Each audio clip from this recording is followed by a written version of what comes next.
अस्सलाम वालेकुम दोस्तों, नाउ यू नो इट में आप सबको खुश आमदीद। दोस्तों, पाकिस्तान में मानसून की तारीखी बारिशों का सिलसिला जून 2022 के मिड से जारी है। पाकिस्तान दुनिया के उन 10 ममालिक में से एक है जहां मौसमियाती तब्दीलियों का सबसे ज्यादा खतरा बना रहता है, लेकिन जहां बाकी ममालिक के वेदर डिपार्टमेंट्स अपने इस खतरे को कम करने के लिए पहले से ही बंदोबस्त करके रखते हैं, वहीं पाकिस्तान में ऐसा कोई बंदोबस्त नहीं था, जिस वजह से आज आधे से ज्यादा पाकिस्तान तारीख के सबसे बदतरीन सैलाब में डूबा हुआ है। और इसके पीछे सिर्फ एक ही वजह है और वो है हमारा वेदर डिपार्टमेंट। दोस्तों, पाकिस्तानी गवर्नमेंट में इस सैलाब का जिम्मेदार क्लाइमेट चेंज को करार दिया जा रहा है। खतरे की बात यह है कि क्लाइमेट चेंज की वजह से हमारे मुल्क का टेम्परेचर तेजी से बढ़ता जा रहा है और इस साल की बेमिसाल और इब्तदाई गर्मी की लहर ने हिमालय, हिंदुकुश और कराकरम के पहाड़ी सिलसिलों में ग्लेशियर्स के पिघलने में तेजी लाई है, जिस वजह से शुमाली पाकिस्तान में हजारों बर्फानी झीलें पैदा हो गयी, जिनमें से 30 के करीब सैलाब का सबब बनी। और इस सैलाब ने पाकिस्तान के सूबा बलोचिस्तान, सिंध, गिलगित बल्तिस्तान,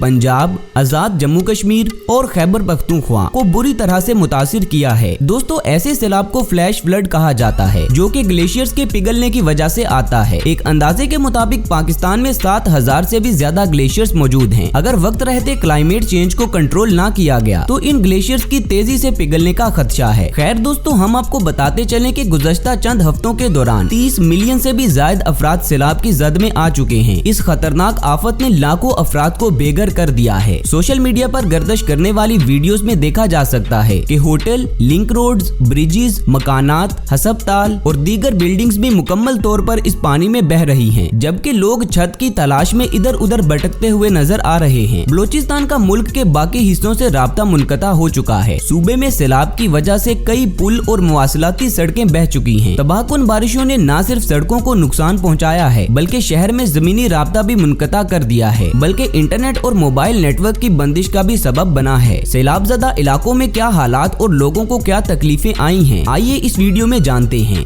दोस्तों, सरकारी अदादोशुमार के मुताबिक बड़े पैमाने पर सैलाब से अब तक 1000 से भी ज्यादा अफराद हलाक हो चुके हैं और तकरीबन 2000 अफराद जख्मी हो चुके हैं। मुतासिरा अफराद की कुल तादाद 30 मिलियन के लगभग है और तकरीबन 10 लाख घर मुकम्मल तौर पर पानी में बह चुके हैं। लाखों लोगों को फौरी तौर पर छत की जरूरत है। मुल्क में सैलाब की तबाहकारियों के पेशे नजर जब खैमों की जरूरत पड़ी तो उनकी कीमतों में भी कई गुना ज्यादा इजाफा देखा गया। दोस्तों, ये सैलाब मामूल से ज्यादा मानसून की बारिशों और पिघलते हुए ग्लेशियर्स की वजह से आया है। 2017 के जनूबी एशिया सैलाब के बाद ये दुनिया का सबसे बड़ा और खतरनाक सैलाब है। रिपोर्ट्स के मुताबिक सतह समंदर के दर्जा हरारत में इजाफा आने की वजह से मानसून की बारिशों में इजाफा हुआ है। सोशल मीडिया पर गर्दिश करने वाली कुछ ऐसी हौलनाक वीडियोस और पिक्चर्स भी मौजूद हैं, जिनको इस वीडियो में दिखाना भी मुनासिब ना होगा। इंटरनेट पर ऐसी दिलखराश वीडियोस भी सामने आई हैं, जिसमें इंसानों और जानवरों की तैरती हुई लाशें भी देखी जा सकती हैं। इस खतरनाक सैलाब की जद में आग के कई देहातों के तो नामो निशान ही मिट गए हैं। सैलाब से मुतासिरा लोग खुले आसमान के नीचे बेयारो मददगार सोने पर मजबूर हैं। इंसान अपनी जिंदगी भर की जमा पूंजी अपना घर बनाने में लगा देता है, लेकिन ये लोग सब कुछ एक झटके में खो बैठे हैं। इस सैलाब की वजह से बहुत से लोग अपने घरों, अपने माल मवेशी और अपने रोजगार से हाथ धो बैठे हैं। सरकारी हकाम के इब्तदाई अंदाजे के मुताबिक सैलाब से होने वाला नुकसान $10 बिलियन से भी तजावुज कर चुका है। सैलाब से मुतासिरा इलाकों में खेती बाड़ी और जखीरा शुदा फसलें तबाह हो चुकी हैं और इसी वजह से खित्ते में ग़िज़ाई तहफ़्फ़ुज़ पर भी असर पड़ेगा। जरूरी एशिया की कीमतें बढ़ेंगी और आने वाले हफ्तों में खुराक की किल्लत का अमकान भी पैदा होगा, जिसके बाद आने वाले दिनों में पाकिस्तान में गंदम और सब्जियों की भी शॉर्टेज देखी जाएगी। कपास की 45% फसलें तबाह हो चुकी हैं, जबकि जनूबी पाकिस्तान में गंदम की इब्तदाई बुआई भी मुतासिर हुई है। इसके अलावा बहुत से चावल के खेतों के साथ साथ ऐसी जमीनें जहाँ सब्जियाँ और फल लगाए जाते हैं ज़ेरे आब आ गई हैं। सैलाब की वजह से खुराक की सप्लाई की कमी नागुज़ीर है और इसके मजबूत आसार दिखना शुरू हो गए हैं। प्याज और टमाटर की कीमतें 400 से 500 रुपए फी किलो तक पहुंच गई हैं। एशियाई खुर्दो नोश की किल्लत से न सिर्फ मुकामी सतह पर कीमतें बढ़ेंगी और महंगाई मजीद बढ़ेगी, बल्कि इस कमी से हमारी एक्सपोर्ट पर भी इजाफी बोझ पड़ेगा। बढ़ेगा। सैलाब से होने वाले नुकसान को कम करने के लिए रवायती हरीफ भारत से सब्जियां और दीगर खाने की अशिया दरामद की जाएंगी। हुकूमत के बजट का एक अहम हिस्सा बेघर होने वाले अफराद को मुआवजा देने के लिए दोबारा एडजस्ट करना पड़ेगा और अब दोबारा से तबाह हो चुके मकानात को रिस्टोर करना एक बड़ा चैलेंज होगा। दोस्तों, आपको बताते चलें कि 21वीं सदी में सैलाब एक नेमत हो सकता था, लेकिन ये सिर्फ हमारे मुल्क के लिए जहमत बन गया, क्योंकि इसमें आने वाले पानी को कंट्रोल करने और उसको स्टोर करने के लिए हमारे पास डैम्स मौजूद नहीं थे। हमारे नुमाइंदगान आपस में कुर्सी के लिए लड़ते हुए दिखाई दे रहे थे। वार्निंग्स के बावजूद कोई किसी किस्म का इंतजाम नहीं किया गया। अगर आज मंगला डैम और कालाबाग डैम मुकम्मल तौर पर कंप्लीट हो चुके होते तो शायद इतनी बड़ी तबाही को रोका जा सकता था। ये मानसून की बारिशें सिर्फ पाकिस्तान में ही नहीं हुई, बल्कि इस तमाम एशियाई रीजन में हुई हैं। ये बारिशों का सिलसिला जारी था, लेकिन कहीं भी किसी भी मुल्क में इस कदर तबाहकारियां सामने नहीं आई। अगर इस सैलाबी पानी को महफूज कर लिया जाता तो इसके बहुत से फायदे हो सकते थे, लेकिन अब ये सैलाब सिर्फ दो काम कर रहा है। एक तो ये जहाँ से गुजर रहा है वहाँ पर तबाही फैलाता जा रहा है, और दूसरा समंदर में गिरते ही ये पानी जाया हो जाएगा। दोस्तों, सैलाब अपने साथ बहुत सी तबाहकारियों और इनके असरात लेकर आता है। फिल वक्त तो इस नुकसान का अंदाजा नहीं लगाया जा सकता कि ये सैलाब मजीद कितना नुकसान करेगा और इस मुल्क पर इसके मजीद क्या असरात रूनमा होंगे, ये तो आने वाला वक्त ही बताएगा। एक हुकूमती नुमाइंदे के मुताबिक पाकिस्तानियों को अल्लाह से माफी मांगनी चाहिए, क्योंकि ये सैलाब अल्लाह की तरफ से अजाब है। अब ये सैलाब हुकूमती गफलत का नतीजा है या फिर अल्लाह का अजाब? अपनी राय कमेंट बॉक्स में जरूर लिखिए।